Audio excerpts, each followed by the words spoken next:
So this is a Viking Age burial field where every mound around us is a more than 1,000-year-old grave. We have many of these across Sweden.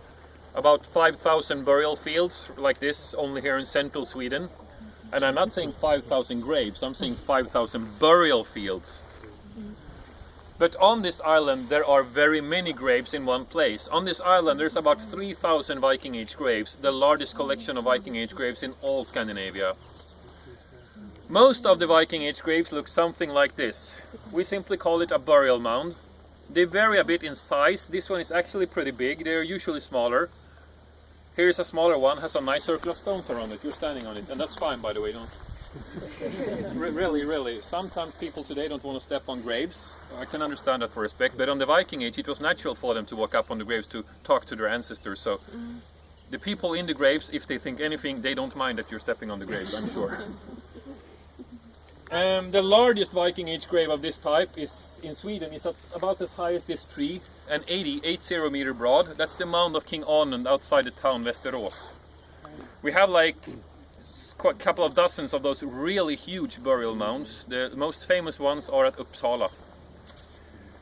There are other types of graves also, like forming a big stone boat, just rocks put up in the formation of a ship. It's square graves made of stone without soil on top, standing stones on some graves. No inscription, it's not a rune stone, it's just marker for a grave. So how would they make this most common type of grave? They would burn their dead here on land, either on a bonfire or in a boat.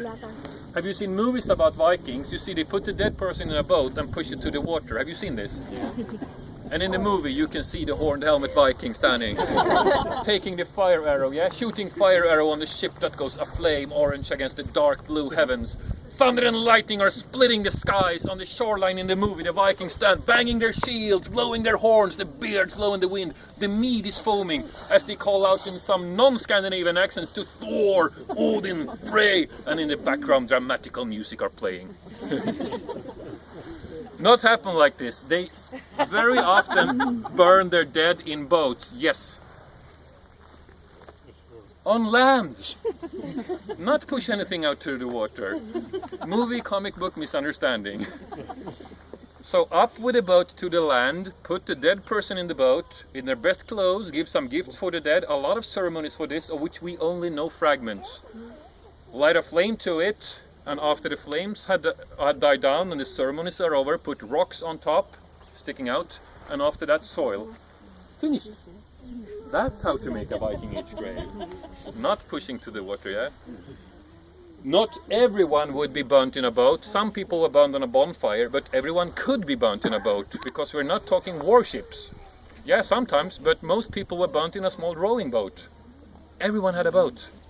We have plenty of wood in this country. So yeah, even just a normal farmer could be burnt in his or her small rowing boat, yeah. Items in the graves, the bones of the dead, well, most often one grave for one person, like today. It's natural, yeah? Sometimes more than one person, it's a family grave. In rare cases we can see sacrificed humans, extremely rare I should add. But there is a lot of animal bones in the grave. They made sacrifice of a lot of animals to place in the graves. Like very often is horse and dog in the graves, very often. Sometimes can find like, or often also cow, sheep, pig, cat. Sometimes in rare case, moose, elk, reindeer, falcon and eagle.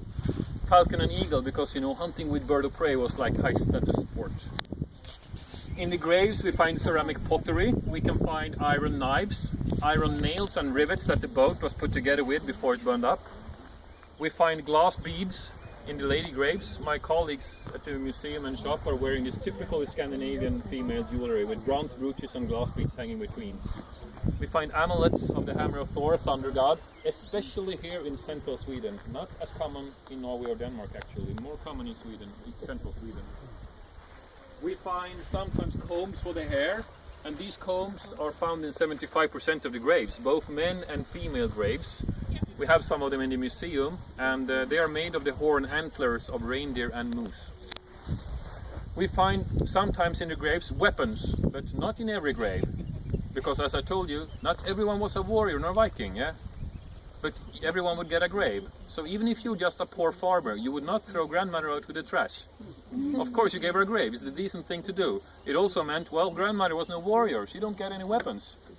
We're not rich, we don't give her any silver. She has her small glass beads of jewelry, this we can like afford, and let's sacrifice her dog and a pig to have in the afterlife, but no weapons or silver. 5% of the graves can contain sword, axe, spear, shield, arrowheads, things like this. But most of the graves that are around us and across Scandinavia, these graves are the graves of ordinary people just like you and me. It's not a king in this grave, it's not a queen, it's just anyone in the Viking Age. We don't know the name of this person particularly. If you want to look for the graves of kings or queens, or at least the high status people, high and mighty, then you go and look on these huge burial mounds, the ones I told you about at Uppsala or Västerås. These really big ones, that's something else, high status people, and here it's just anyone. Alright, let's leave the graves behind for now and we'll continue up towards the previous town area. Yeah.